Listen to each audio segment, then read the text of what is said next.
village will die needlessly.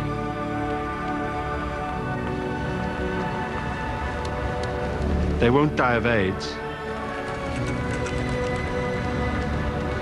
or cancer or be killed by a terrorist bomb.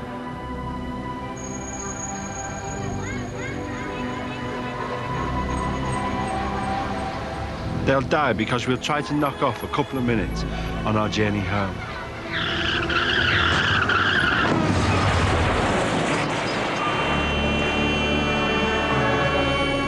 Unfortunately, there's been yet another accident on the Dedham Road, quite a nasty one this time. Police say it will be some time before they clear the wreckage.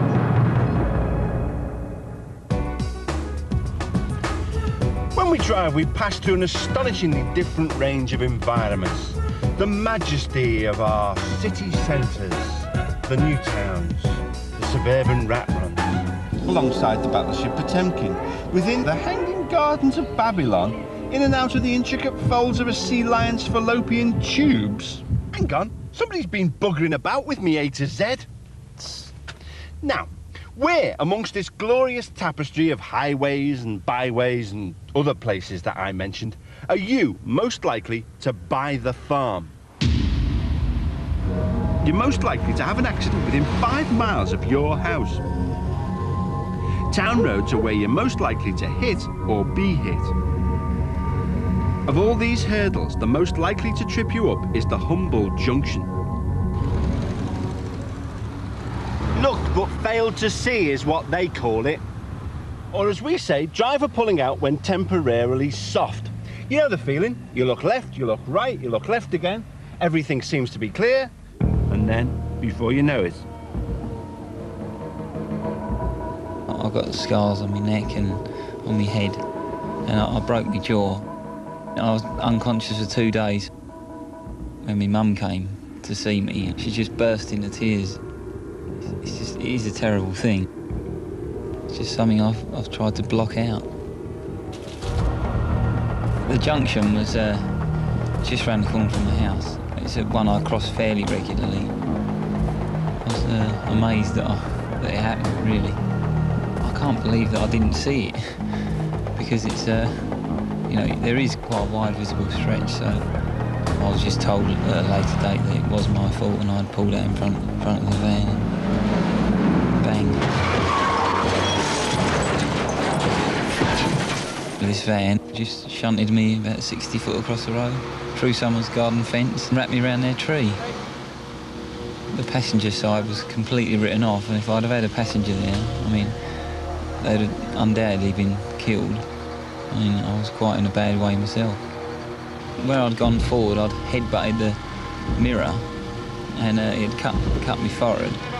And of course, blood had just poured down my face, so they didn't know how bad a state I was in.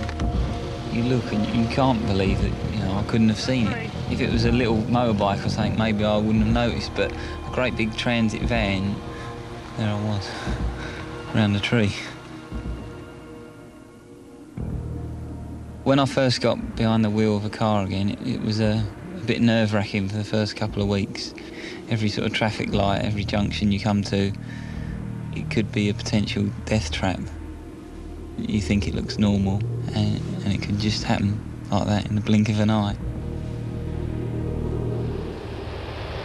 Sitting in your Monster-Rooney sex on wheels while other cars fly past is one of life's great frustrations.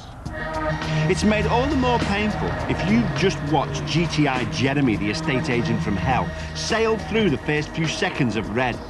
And you sit listening to your Morrissey tapes, waiting for the lights to change, and strange thoughts begin to seep through your brain. You imagine that GTI Jeremy is already at home. No, not at his home. He's at your home, with your girlfriend, your mother, and sisters. Even the dog loves him more than you. And heaven knows you're miserable now. The reassuring truth is that even if that entire scenario was true, Jeremy is only ever going to get 1 or 2 sets of lights ahead. Traffic lights are programmed that way. So he'll only just about have time to get through your front door and put on your slippers before you'd be there to reason with him in a mature and large caliber way. Now imagine what happens when two matadors of the red lights of equal density try the same trick at the same time at the same lights. One jumps the first few seconds of red. The other hits the throttle on the first millisecond of red and amber. It's the motoring equivalent of the Big Bang. Only this bang doesn't result in the creation of a new and wonderful universe. It just makes a mess. Weather like this is bad enough, but sleepiness is also a big problem on motorways. The danger hours are between 12 and 2 and 5 and 7 in the mornings. The Ingmar Bergman hours, as we cinephile traffic cops call them. When the mind goes up the hills to Bedfordshire, leaving the car to go driveys all by itself. Beware, the brain is a curious organ. The moment you drift off is often the time you feel safest. Just shut your eyes for a minute. Can't do any harm. But you could wake up dead.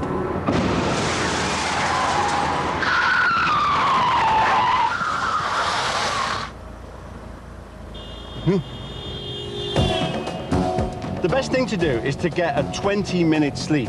If you can't do that, then do all that you can to stay awake and alert.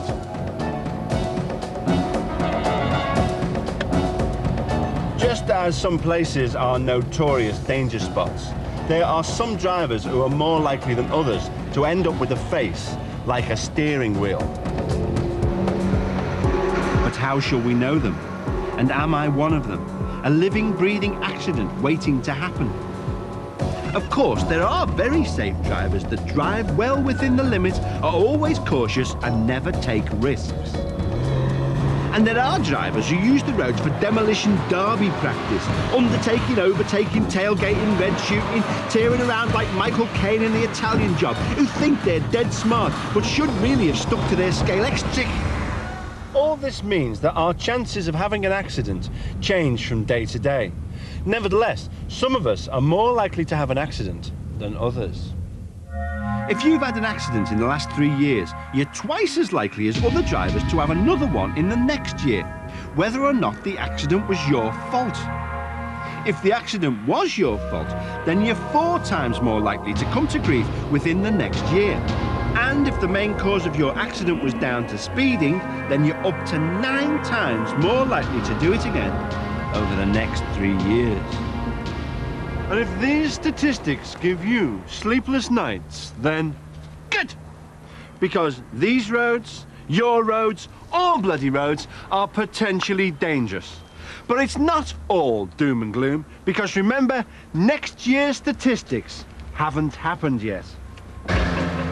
A small reduction in speed will turn a fatal into a serious into a minor, and a minor into a near thing, and a near thing into a nice day out.